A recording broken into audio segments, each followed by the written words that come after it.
नमस्कार, स्वागत है आपका। आप देख रहे हैं आज तक, आपके साथ मैं हूं मलिका मल्होत्रा।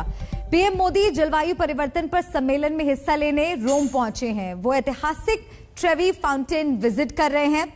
आज शाम उनका कई महत्वपूर्ण कार्यक्रम में शिरकत करने का भी आयोजन किया गया है।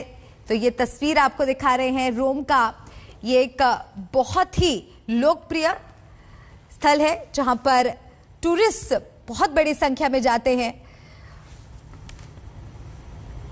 और यहां पर प्रधानमंत्री नरेंद्र मोदी इस वक्त पहुंचे हुए हैं। पीएम मोदी जलवायु परिवर्तन सम्मेलन में हिस्सा लेने के लिए इस वक्त रोम में मौजूद हैं और ऐतिहासिक ट्रेवी फाउंटेन विजिट कर रहे हैं। तो ये सीधी तस्वीरें आपको दिखा रहे हैं। G20 समिट का हिस्सा बनने के लिए प्रधानमंत्री नरेंद्र मोदी इस वक्त इटली में मौजूद हैं और वहां से ये सीधी तस्वीरें आपको दिखा रहे हैं। रोम की ये सीधी तस्वीरें। आज कई महत्वपूर्ण कार्यक्रम हैं पीएम मोदी के, जहां पर उनको पहुंचना है।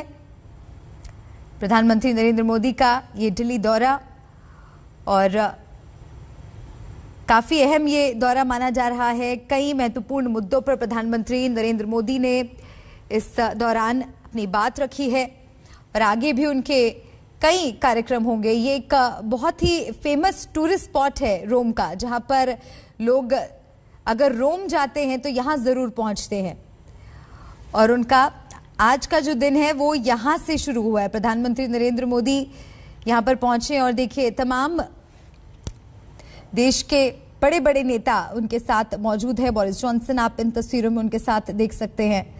तो ये बेहद महत्वपूर्ण तस्वीरें प्रधानमंत्री नरेंद्र मोदी की सीधे रोम से आपको दिखा रहे हैं।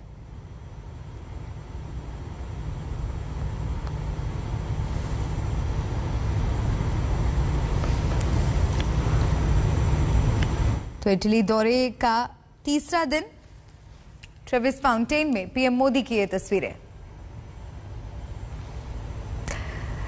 चलिए आगे बढ़ते हैं। लौह पुरुष सरदार वल्लभ भाई पटेल की जयंती पर गुजरात के केवड़िया में उनकी सबसे ऊंची प्रतिमा स्टैच्यू ऑफ यूनिटी पर गृह मंत्री अमित शाह ने श्रद्धांजलि दी। इस दौरान जवानों ने भव्य परेड का भी आयोजन किया। सीआईएसएफ की 75 साइकिल सवारों ने रैली निकाली तो पुलिस बल के 101 बाइकर्स ने परेड में हिस्सा लिया। इस मौके पर प्रधानमंत्री नरेंद्र मोदी ने सरदार पटेल की जयंती पर एक वीडियो संदेश जारी किया और अपनी श्रद्धांजलि अर्पित की। उनके योगदान को भी याद किया। वहीं गृह मंत्री अमित शाह ने कहा कि सरदार पटेल और उनके योगदान को भुलाने की कोशिश की गई। देश के अन्य हिस्सों में भी इस मौके पर श्रद्धांजलि सभा आयोजित की गई।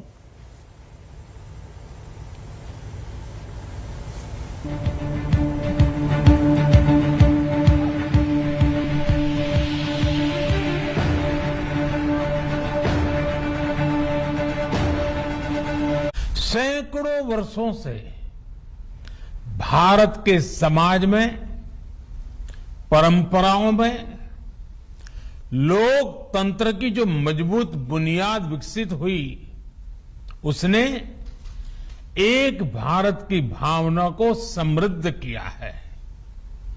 लेकिन हमें यह भी याद रखना है कि नाव में बैठे हर मुसाफिर को नाव का ध्यान रखना ही होता है। हम एक रहेंगे तभी आगे बढ़ पाएंगे। देश अपने लक्ष्यों को तभी प्राप्त कर पाएगा। सरदार पटेल हमेशा चाहते थे कि भारत सशक्त हो, भारत समावेशी भी हो, भारत संवेदनशील भी हो और भारत सतर्क भी हो, विनम्र भी हो, विकसित भी हो। उन्होंने देश हित को हमेशा सर्वोपरि रखा। आज उनकी प्रेरणा से भारत बाहरी और आंतरिक हर प्रकार की चुनौतियों से निपटने में पूरी तरह से सक्षम हो रहा है। पिछले 7 वर्षों में देश ने दशकों पुराने अवांछित कानूनों से मुक्ति पाई है। मित्रों, सरदार साहब ने जिस प्रकार से आजादी के बाद भारत को एक करने का काम किया, मगर दुर्भाग्यपूर्ण बात है कि सरदार साहब को भुलाने का प्रयास किया गया। आजादी के बाद उनके योगदान को उचित सम्मान, उनके योगदान को उचित स्थान कभी नहीं मिला, मगर ना उनको भारत रत्न दिया गया, ना उनको उचित सम्मान दिया गया। मगर कहते हैं कि सूर्य को कितनी देर बादल ढक कर रख सकता है। परिस्थितियां बदली, देश बदला, आज सरदार साहब को भारत रत्न भी मिला है और विश्व की सबसे ऊंची प्रतिमा सरदार साहब की हम सब की नजर के सामने है। स्टैच्यू ऑफ यूनिटी पूरी दुनिया को संदेश है कि भारत की एकता को कोई तोड़ नहीं सकता, भारत की अखंडता को कोई विकसित कर नहीं सकता और भारत के सार्वभौमत्व को भी इसके साथ कोई छेड़खानी नहीं कर सकता। इसका प्रतीक स्टैच्यू ऑफ यूनिटी है। इसकी ऊंचाई 182 मीटर है और स्टैच्यू ऑफ लिबर्टी से इस प्रतिमा की ऊंचाई लगभग 2 गुनी है।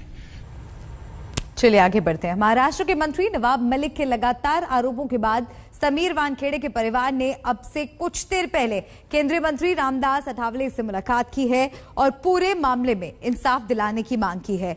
इस मुलाकात के बाद रामदास अठावले ने मीडिया को संबोधित किया और नवाब मलिक के तमाम आरोपों को झूठा करार दिया है। उन्होंने कहा है कि समीर वानखेड़े के खिलाफ एक भी आरोप सच नहीं है। उन्होंने ये भी कहा है कि वानखेड़े दलित हैं और नवाब मलिक के आरोप उनके समुदाय को अपमानित करने वाला है। मैं अकेला नहीं, बहुत सारे लोग इस कंप्लेंट को आगे ले जा रहे हैं। पुलिस में कंप्लेंट हो रही है।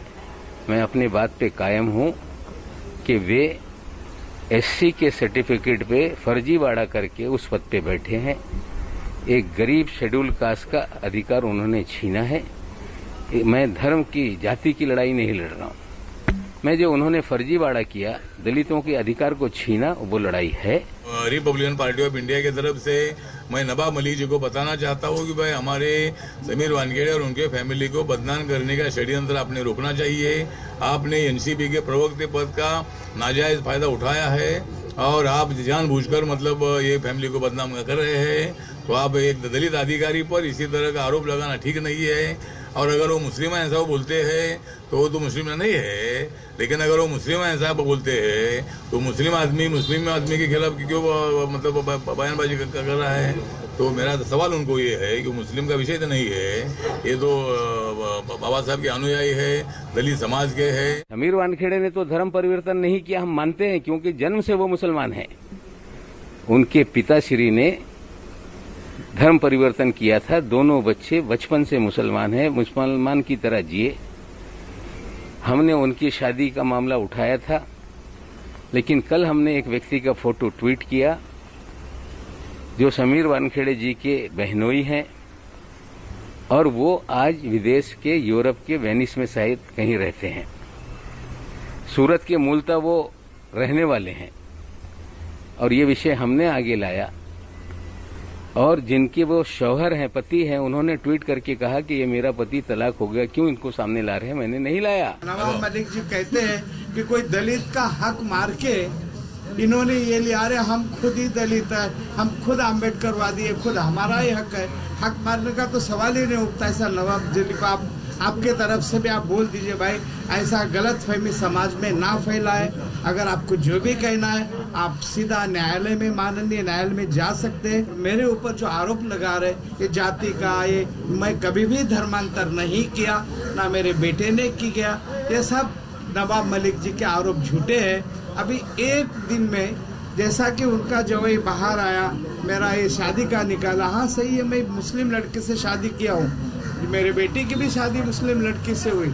उनको एक दिन में मौलाना बुड्ढा कहाँ से मिलता है? 17 साल के बाद एक दिन में खड़ा करके लेके आता है। इसका राज मुझे कृपया करके बताए ताकि मैं भी कुछ आगे बढ़ूँ इसके बारे में।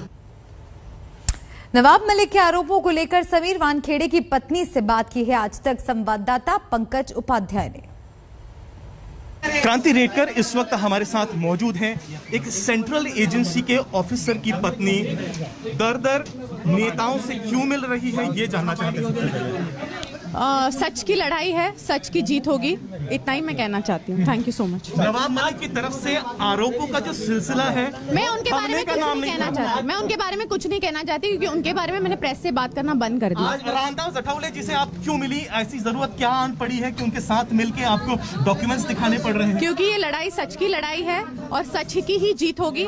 हमने आज सारे डॉक्यूमेंट मीडिया के सामने रखे हैं, जो भी सच होगा वही जीतेगा। आपने ये कहा कि समीर वानखेड़े की लड़ाई किसी धर्म से नहीं है, सिर्फ ड्रग्स के खिलाफ है। एंड ये बात भी सच है मैडम, पिछले कुछ महीनों से समीर वानखेड़े जी मुंबई में एक पोस्टर बॉय बन गए थे नार्कोटिक्स कंट्रोल ब्यूरो के। जो सब कुछ हुआ है आपके साथ, उससे क्या समीर वानखेड़े का, आपका, because you have been his biggest supporter, उनका रिजॉल्व इस लड़ाई के खिलाफ क्या कुछ कम हुआ है?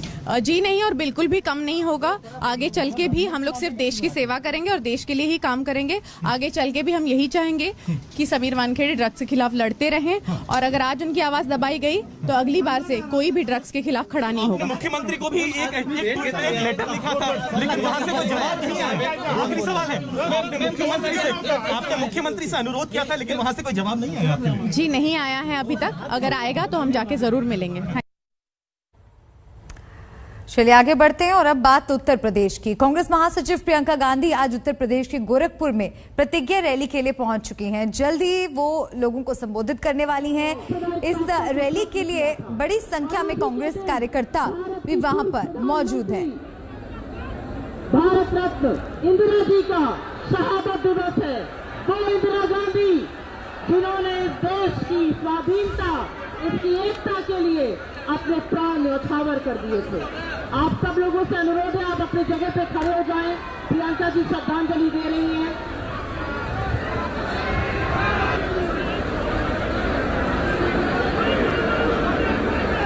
इसी संख्या तो ये मंच की तस्वीरें आपको दिखा रहे हैं। प्रियंका गांधी पहुंच चुकी है मंच में। गोरखपुर में इस वक्त प्रतिज्ञा रैली चल रही है। गोरखपुर जो कि उत्तर प्रदेश के मुख्यमंत्री योगी आदित्यनाथ का गढ़ माना जाता है, और मुख्यमंत्री के गढ़ में सेंध लगाने के लिए प्रियंका गांधी यहां पर पहुंची हैं और अपनी दादी को श्रद्धा सुमन अर्पित करती हुई, क्योंकि आज उनकी पुण्यतिथि भी है, और अब से कुछ ही देर में वो वहां पर मौजूद लोगों को संबोधित करेंगी। तो प्रियंका गांधी पूरे दमखम के साथ चुनावी रण में इस वक्त कूद चुकी हैं, और ये प्रतिज्ञा रैली की तस्वीरें हम आपको दिखा रहे हैं जो कि गोरखपुर से आ रही हैं सीधा। कुछ ही देर में प्रियंका गांधी का संबोधन भी होगा। हमारे बीच में हमारी नेता प्रियंका जी का आगमन हो चुका है। आप लोग तालियों की गड़गड़ाहट से उनका। और चलिए अब रुख करते हैं अयोध्या का, जहां मुख्यमंत्री योगी आदित्यनाथ रामलला की पूजा अर्चना करेंगे। वो अफगानिस्तान से आए काबुल नदी के जल से जलाभिषेक भी करेंगे। तालिबान के कब्जे के बाद एक महिला ने प्रधानमंत्री मोदी को काबुल नदी का जल भेजा। आज वही जल लेकर मुख्यमंत्री योगी आदित्यनाथ रामलला की पूजा करेंगे। उससे पहले उन्होंने विपक्ष पर करारा वार किया है। भाइयों बहनों, ये है फर्क, क्योंकि हमारी राजनीति वोट बैंक में कैद होकर के नहीं, राष्ट्रीय महापुरुषों को सम्मान देने का कार्यक्रम है, अभियान है। भारतीय जनता पार्टी वोट का झुंझुना लेकर के नहीं घूमती है।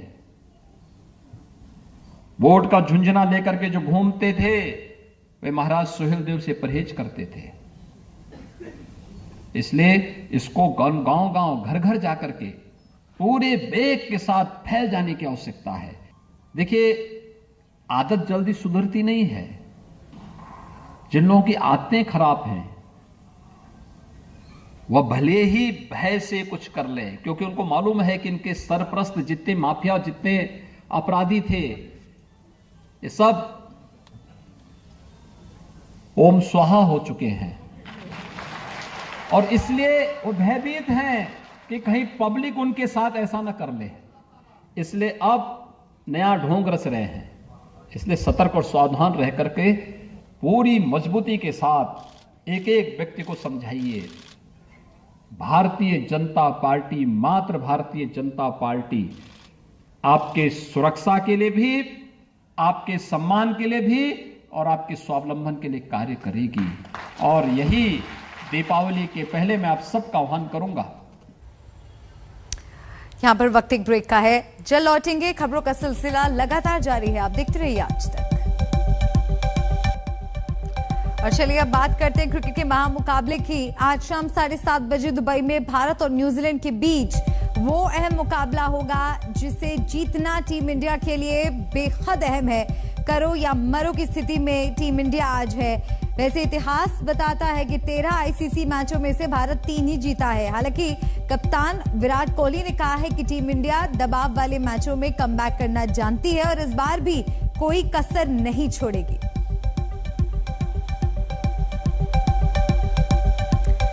तो आज शाम 7:30 बजे अहम मुकाबला इंडिया बनाम न्यूजीलैंड, और इन दोनों टीमों को पाकिस्तान ने हराया था और आज करो या मरो का ये मुकाबला। अब आपको दिखाते हैं कि क्रिकेट के दिग्गज इस मुकाबले को लेकर टीम इंडिया की जीत का क्या मंत्र दे रहे हैं।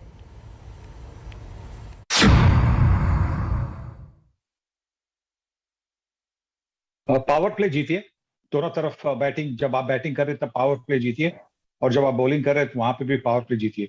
क्योंकि अगर आप पावर प्ले जीतते हैं तो फिर आगे का जो मैच है उसको कंट्रोल करना थोड़ा सा आसान बनता है। हाँ, मैं जानता हूं कि ये क्रिकेट का खेल है और खास करके T20 का खेल है, वहां पे एक ओवर में गेम पलट सकता है। पर अगर आपने पावर प्ले में अच्छा काम किया है, दोनों पावर प्ले में, तो आपकी जीत ज्यादा होने की ज्यादा चांसेस है।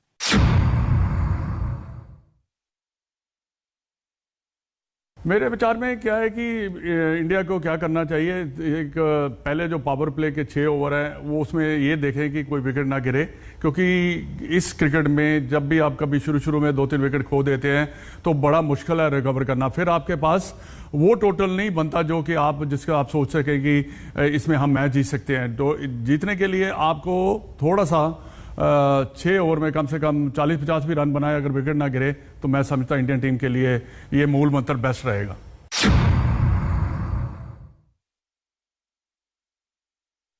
चीज़ों को सिंपल रखें, जिस तरीके से MS धोनी जो भी मेंटोर हैं इंडियन टीम के, जैसे चीज़ों को सिंपल रखते हैं and best finisher in the cricketing world है, तो उनसे वो चीज़ सीखें और चीज़ों को सिंपल रखें। और जितना सिंपल रखेंगे टफेस्ट सिचुएशन में भी वो आपको उतना अच्छा रिजल्ट देता है। तो I believe in being very simple, तो वही आप रखें तो रिजल्ट आपके हित में आएगा।